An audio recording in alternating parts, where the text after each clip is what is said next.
Laughter echoed out from an old rundown house every time anyone walked past it.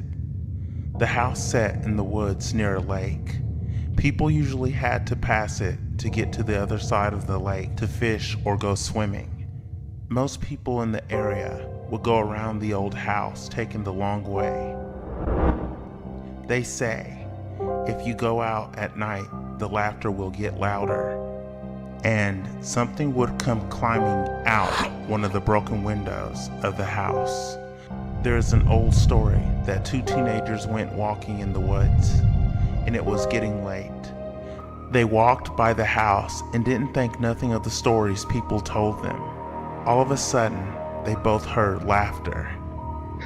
A boy came climbing out the second-story window like some sort of spider.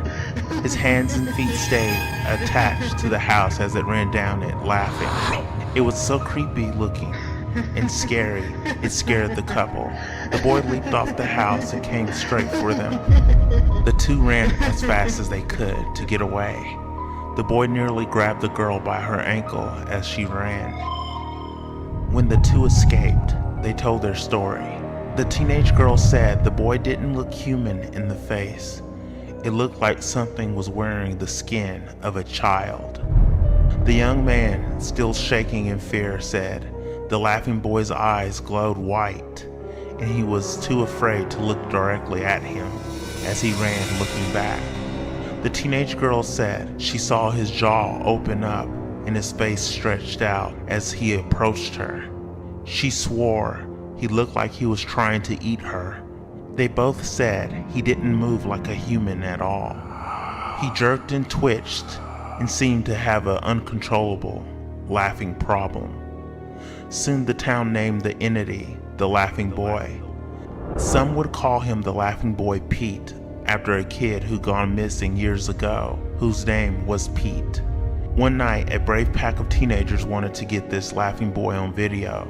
They all figured it was a ghost or some kid playing a prank. The 5 boys set out to the woods at night with 2 video cameras and cell phones ready to snag photos. They set up camp near the house and kept watching the house. Around 1 a.m., the laughing came and the sound of footsteps running. 3 of the boys were awake, and when the laughing got closer, the other 2 woke up frightened. The campfire blew out, and the boys ran trying to flee the area. One of the boys got lost and ran into the laughing boy.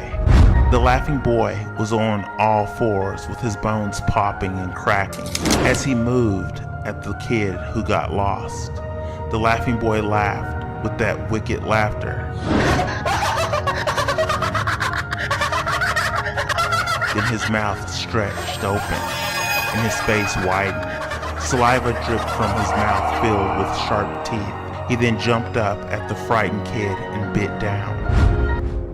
In the morning, all the police found were pieces of bone and flesh. The kid's skull was cracked in half. There was not much of him left. After what happened, people who live in that area know not to go near that house. But the ones who don't know will find themselves being preyed on by the laughing boy.